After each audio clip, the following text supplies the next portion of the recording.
Welcome to today's Research Business Daily Report, where we hope you had a great 4th of July weekend, and where today we are proud to devote our video to a study of research projects that are completely immersed in a gaming atmosphere. Now, you've heard about gamification, but what we're going to talk about today is as much about that as, let's say, soccer is to rugby. Both may have a ball, but that is about it.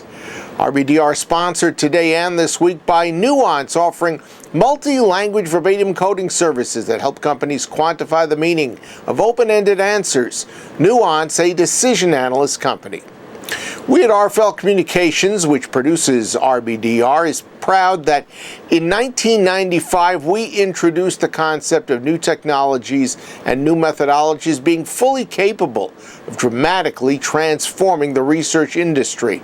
You can look it up.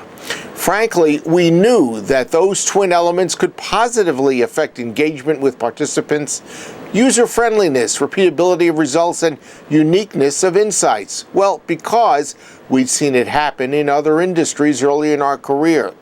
Well, since the internet brushed aside its research cynics and naysayers around the turn of the century, there is no doubt that innovation has become the research industry driving force. We hear about new research capabilities day after day, although I've been known to shake my head at claims of something new, and too often have to ask the claimants, really? How are you different? Happily, once in a while, we find a true blue glass ceiling breaker, such as Betty Adamou. She's the CEO of Research Through Gaming. The word gamification now rolls off the tongue of all researchers. The idea is not going to take research by storm, but we've been slowly learning its appropriate situations. But Betty's Research Through Gaming Limited research agency has introduced what I describe as a combination qual and quant research project that is embedded in a customized game format that requires no additional research in order to get the results you're looking for. When I think of an innovative research method, I immediately think about one that is fresh, practical, in tune with research participants' lifestyles, particularly because they're changing so much, and capable of generating unique research results. I think that you're going to be impressed with what Betty shared with us. Gamification essentially repurposes games to make things that aren't games as interesting as games. So gamification is almost kind of like the copycat. And because of that, in gamification generally, that will always hit a glass ceiling that games that are much more immersive can excel. Again, it comes back to design, because, you know, a poorly designed game is not going to necessarily be very engaging, but then a very well executed gamification platform might be.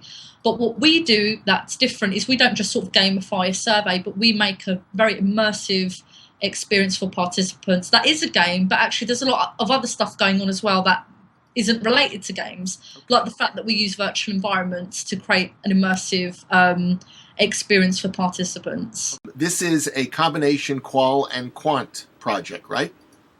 Yes, I definitely describe our research games as being two at the same time, qual and quant. So there's no additional research that normally needs to be done, you know, necessarily after your project is done, although you do research beforehand.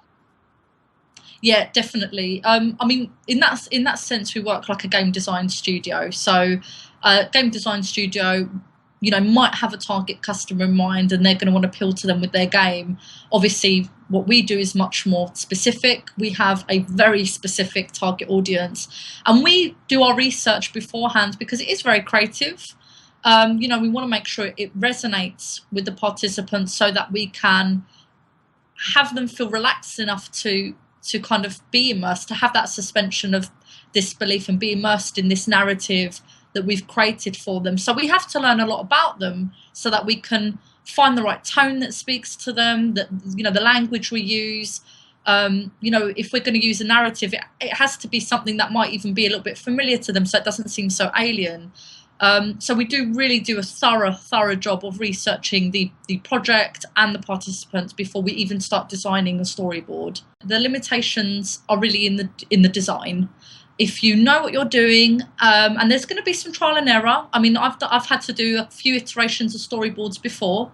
I think the better designer you are, the more your brain can be flexible to come up with an appropriate narrative for all sorts of types of projects, for all sorts of age groups. Is there any demographic that it doesn't work for? In all demographics we have aimed at, we've always had a really good response. I think our youngest has been 6 or 7 years old, and our eldest participant has been 89. So there's not been any age group that has sort of turned away from this method. And in fact, a couple of the clients that we worked with a few years ago who were themselves academics, we co-wrote a paper together that was published on the Sage Book of Methods. And in their research, as well as my own, there was no one group that seemed dissatisfied with the method. We've had a really lovely, overwhelmingly positive feedback from 7 to 10-year-olds. But equally, where we've done studies for 18 to 65-plus-year-olds, we've had 65-plus-year-olds give us really lovely, positive feedback.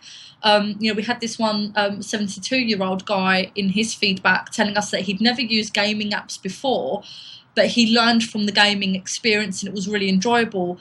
And what I loved about that is that our design was clearly so good that it resonated with that audience as well, and that he never referred to it as a survey. It's very well documented what the limitations of traditional surveys are. But when we go back to our clients, they're always the first to tell us before we point it out. This is interesting, and I wouldn't have been able to get that if I did this through a traditional survey. Give me one or two real quick examples of that. One really good example is a study that we did with kids. It was the first research game that we'd ever made, actually. And our client wanted to know which celebrities were most recognisable to their audience of young children. In a traditional survey, that might have been, question at the top, do you recognise this celebrity with a picture, yes or no, or on a scale? Right. But what we did was we made it into an activity where there were tiles across the face of the celebrity, and they would move away. And as quickly as possible, you'd have to get who the celebrity was. And there was a visible countdown clock on the screen. But what was really great is that even when the children got it wrong, they had 3 lives. So they could have another guess. And if they got that wrong, another guess as well. And so what was really great for our client is they didn't just see who was most recognisable, but how long it took the children to recognise them. And even when they didn't recognise the celebrities, who else was top of mind? Who else were they thinking of? I don't like making games that are any longer than about 30, 35 minutes. And not because I don't think that we could hold the interest of participants, but just because I think, especially, when talking to a client, let's just get to the point. That's kind of my thinking. Let's just get to the point. Let's focus on a few related key objectives at a time. And actually, if there's something else that you want to reach the same audience about, maybe that's for another research game. What's the kind of minimum that somebody should expect to pay, and what's the most that anybody has paid so far?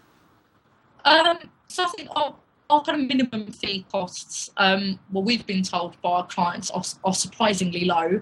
So I think our minimum fees are about 10 grand. That's GBP. And that's for maybe a 10-15 minute research game that maybe doesn't have music and sound effects or many other bells and whistles. But still, that doesn't sound like much at all. 10,000 British pounds? Well, it doesn't sound that much at all. Well, this is the thing, because when we first started out, we knew immediately we had to make our own software, our own data collection system, our own game engine that would let us make these games very quickly and easily. If you went to a game studio and asked for a 30-minute game that collected data bespoke to your needs, I guarantee you that would charge you much, much more than 10 grand. So what's the most that any customer has paid for a game? I think about 55 grand. I'm talking about 55 grand. I'm talking about from our research to the storyboard to the actual programming and design, visual music, the hosting, the panel management, the data collection, literally, everything included in that. Is a game satisfaction question an automatic build-in at the end of each of these games, or no? Yeah, I do actually, and that is not a traditional survey format, but those extra bits on an additional game. So but I mean, you do ask the person who has taken the game, at the end, if this was an enjoyable experience, would they do it again, etc. Yeah, so we asked them 3 questions. That's your Research Business Daily Report, where we've been sponsored by Nuance, offering multi-language verbatim coding services that help companies quantify the meaning of open-ended answers. Nuance, a decision analyst company. Want to know more about Nuance? Well, we hope you say yes, because we've got a link for you to do just that. It is www.nuancecoding.com. Take a look at it. You'll find it well worth your while. Have a great research day, and we'll look forward to seeing you back here with more Research Business Daily Report.